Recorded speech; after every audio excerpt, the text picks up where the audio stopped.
Welcome to Sinful's Horror Stories. For those of you who don't know, I just launched my new Sinful character as my channel art banner for my channel. Let me know what you guys think of the new Sinful character in the comment section below. I will be working on adding that new character to my Sinful merchandise in the future. Sit back, relax, stay sinful, my friends. Story number 1.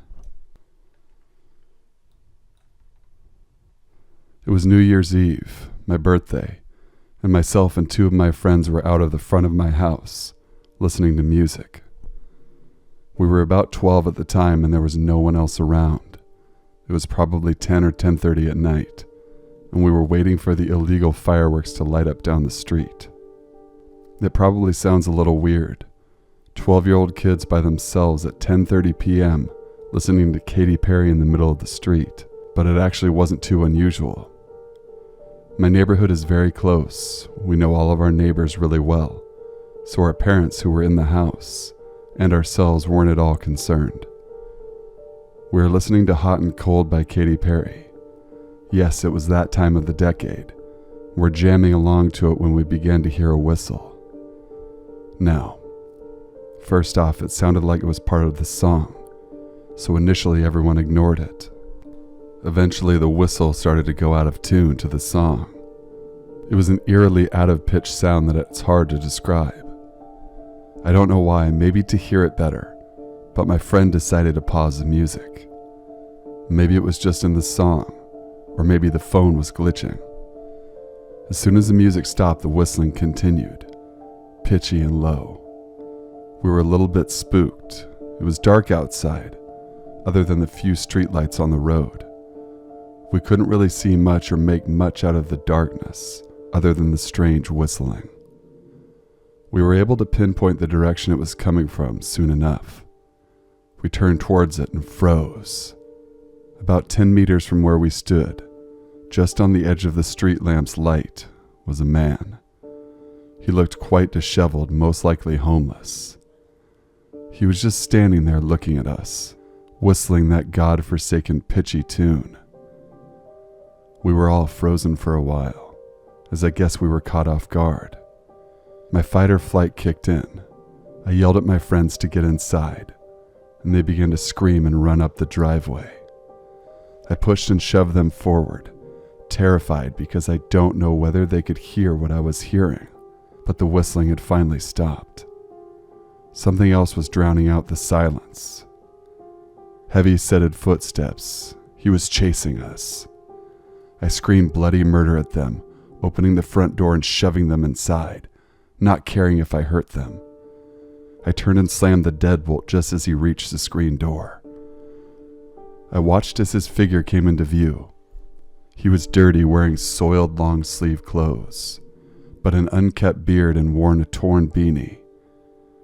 As I closed the door, he stopped just ahead of the screen, looked me dead in the eye, and murmured something that still makes my skin crawl. Damn it. One of my friends consoled the other, who was now in tears, as I watched them through the peephole. He lingered for a second more, then disappeared into the blackness. I remember my friends grabbing me, asking if I was okay, and then pointing down to my hands. I was shaking like a leaf. We never told our parents. This was over 10 years ago, and it still gives me the heebie-jeebies to think what would have happened if we hadn't noticed the out-of-place whistling. Disheveled old whistler. Let's not meet. Story number 2. I was coming back from a late-night walk, and it was almost midnight.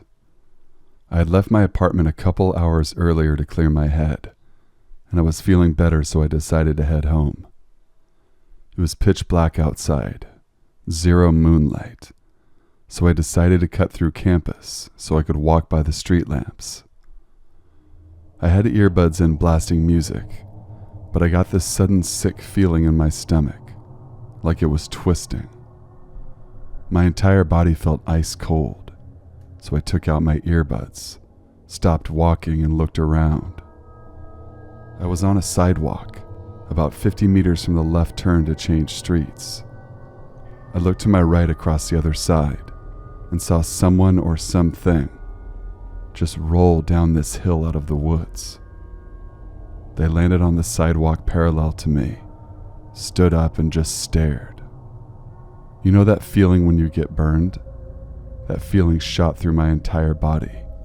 Before I knew it, I was sprinting towards the street, to the left away from whatever that was. I looked behind me once, and they were now on my side of the street, sprinting towards me. Their legs were running normally, but they were letting their arms flop around as they ran. It was the creepiest fucking thing I've ever seen in my life. I tripped and fell and heard the steps catching up. I rolled out of the fall and kept going, got to the parking lot and hid under a car. I waited, but I didn't see anyone. Scariest thing that has ever happened to me. Story number 3. I was a sophomore in college, was going to the downtown campus of a great university.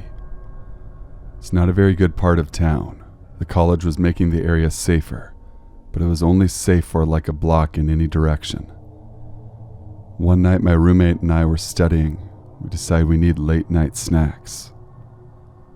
We go to a Circle K that's 2 blocks northwest of the dorm building. It's 12 a.m., so not so smart to start with.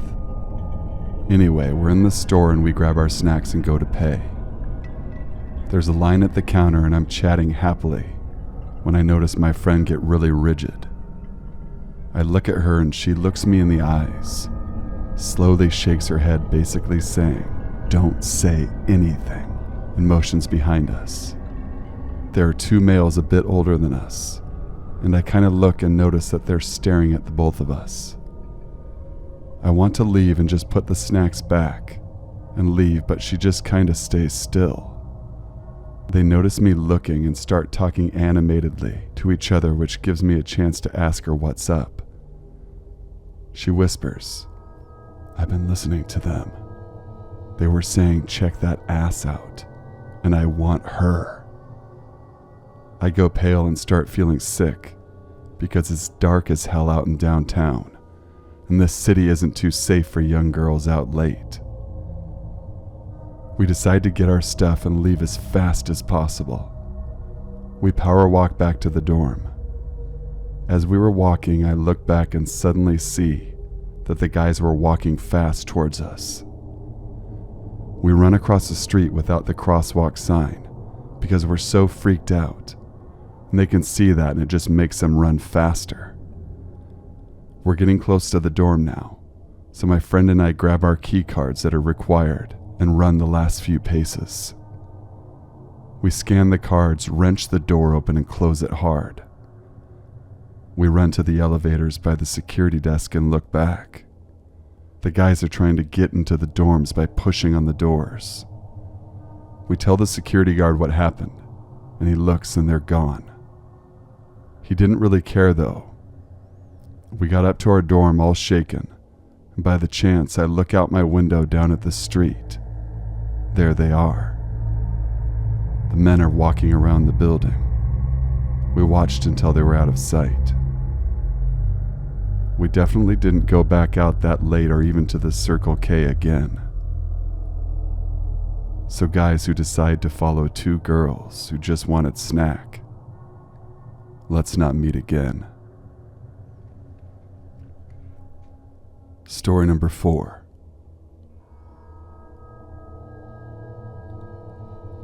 I'm a pizza delivery driver. My shift was always from 6 p.m. to midnight because I had a day job. Late one night I had a delivery to the same bad part of town.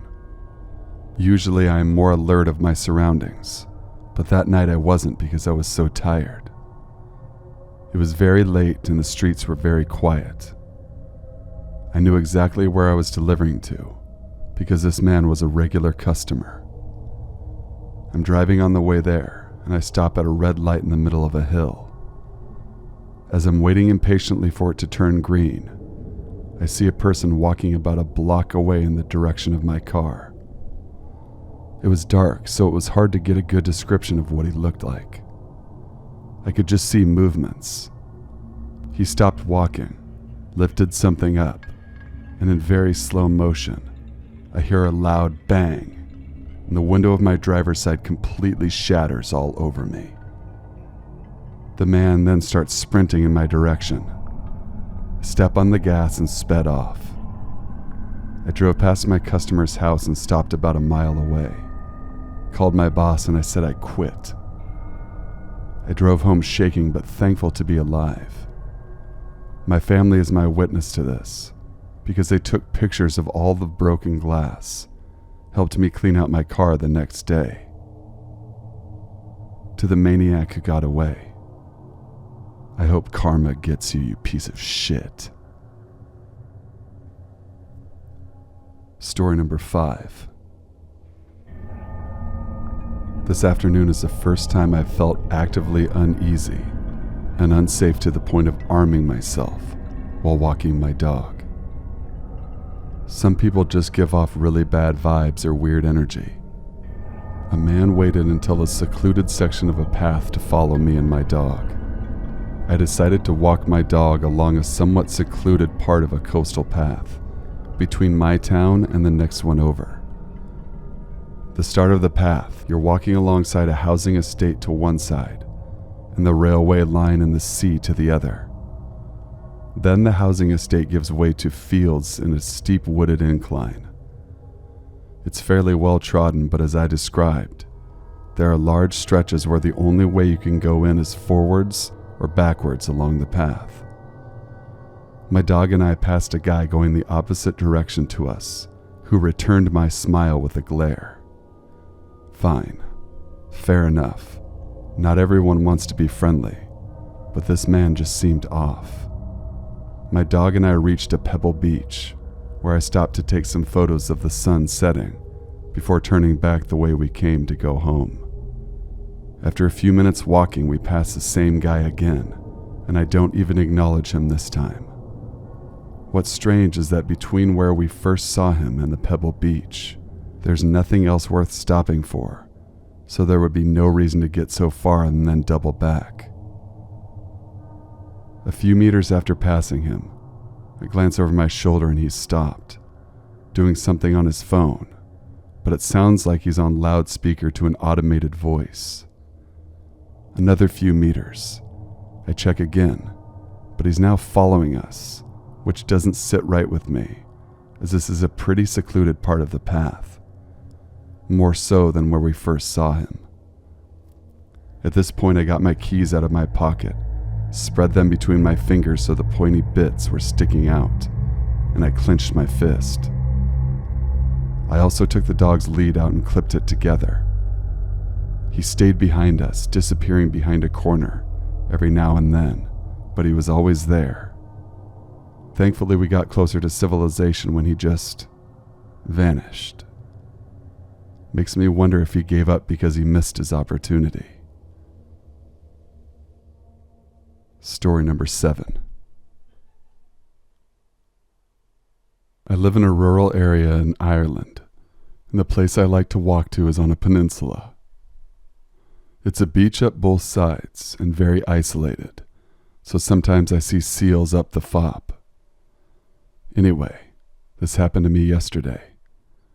I'm a 29-year-old female and I was walking up the beach. I go up one side and back down the other. As I'm walking up, I'm about a mile from the top. I notice a man runs up behind me and up around the corner at the top and then back down my direction.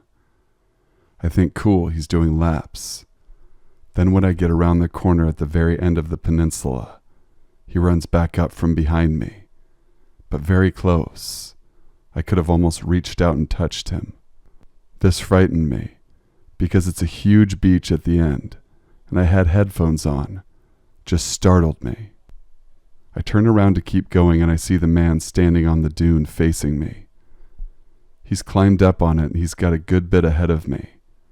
I think he's just looking at the ocean like I was. Still, I feel like he's staring in my direction, and then he decides to move up the dune further.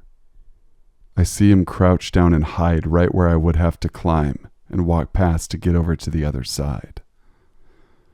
The only reason I can kind of see him is because he has a high visibility vest on, and I could see some of it through the grass. I stop and I'm looking, and then after a minute or so I see him stand up on the dune, just face me. He's wearing a runner's bandana and sunglasses, so I can't see exactly what he's looking at, but I'm stopped on the beach. He's standing on the dune looking my way, and then he takes 2 steps like he's coming back down. I just ran back the way I came. I had met a family walking their dog about 2 miles back, and I ran until I could see them. I was terrified and I don't know why, but when I caught him crouching, I had a primal-like fear that wasn't good. The really strange thing is I never saw him come back down the beach, even though he was coming down the dune towards me, and there was no one around. Thank you guys for watching and listening. I hope you enjoyed these truly horrifying stories of being followed. Please be sure to leave a like, comment, share, and subscribe for future content.